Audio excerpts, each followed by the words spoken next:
హైదరాబాద్ నాగోల్లోని సుప్రజ ఆసుపత్రిలో దారుణం జరిగింది. చికిత్స పేరుతో 5 లక్షలు వసూలు చేసి మృతదేహాన్ని అప్పగించారంటూ మృతుడి బంధువులు ఆందోళనకు దిగారు. 10 రోజుల క్రిందట శ్రీనివాస్ అనే వ్యక్తికి యాక్సిడెంట్ కావడంతో చికిత్స కోసం సుప్రజ ఆసుపత్రికి తరలించారు. ఈ క్రమంలో శ్రీనివాస్ మృతితో బంధువులు ఆందోళనకు దిగారు. తమకు న్యాయం చేయాలని డిమాండ్ చేస్తూ ఆసుపత్రి ఎదుట నిరసన వ్యక్తం చేశారు. సుప్రజ ఆసుపత్రిపై చర్యలు తీసుకోవాలని డిమాండ్ చేశారు. దీంతో ఆసుపత్రి దగ్గర పోలీసులు భారీగా మోహరించారు. అయితే పోలీసులు కూడా ఆసుపత్రి యాజమాన్యానికే సపోర్ట్ చేస్తున్నారంటూ మృతుని బంధువులు ఆరోపించారు.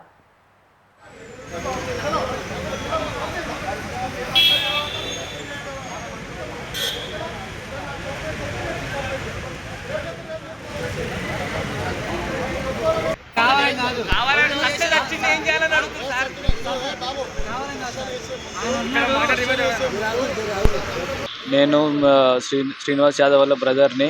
15th నైట్కి యాక్సిడెంట్ అయింది. 9:30కి సుప్రజ అడ్మిట్ చేసినాక వాళ్ళు ఏమన్నారంటే స్టార్టింగ్ క్రిటికల్గా ఉందని చెప్పారు. దాని తర్వాత క్యూర్ అవుతుంది, ఏం ప్రాబ్లం లేదు అని చెప్పి అనుకుంటూ వచ్చారు వాళ్ళు. దాని తర్వాత లాస్ట్కి వచ్చేసరికి వాళ్ళు క్రిటికల్ పొజిషన్లో ఉంది, హార్ట్ అటాక్ వచ్చే ఛాన్సెస్ ఉన్నాయి, మళ్ళీ బ్రీతింగ్ ఇష్యూ ఇట్లా తక్కువ అవుతుంది అని చెప్పి వాళ్ళు అన్నారు. దాని తర్వాత మళ్ళీ వాళ్ళు సర్జరీకి తీసుకుపోయి మళ్ళీ ఓటీల నుంచి బయటికి తీసుకొచ్చినప్పుడు, ఆపరేషన్ థియేటర్ నుంచి బయటికి తీసుకొచ్చినప్పుడు వాళ్ళు ఏమన్నారంటే మళ్ళీ బ్రీతింగ్ ఇష్యూ తక్కువైపోయి మళ్ళీ హార్ట్ అటాక్ వచ్చే ఛాన్సెస్ ఉన్నాయి అని చెప్పి అన్నారు వాళ్ళు.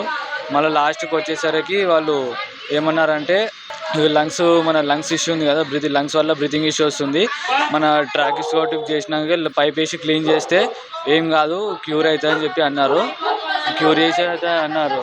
అన్నాక గిట్లా వాళ్ళు మళ్ళీ లంగ్స్ ట్రీట్మెంట్ గిట్లా అయ్యింది. లంగ్స్ ట్రీట్మెంట్ అయినాక గిట్లా వాళ్ళు మళ్ళీ ఏం పర్లేదు, మంచిగానే వస్తాడు కండిషన్లకు అని చెప్పి హోప్స్ ఇచ్చారు. నేను శ్రీనివాస్ యాదవ్ వాళ్ళ బ్రదర్ని. 15th నైట్కి యాక్సిడెంట్ అయింది. 9:30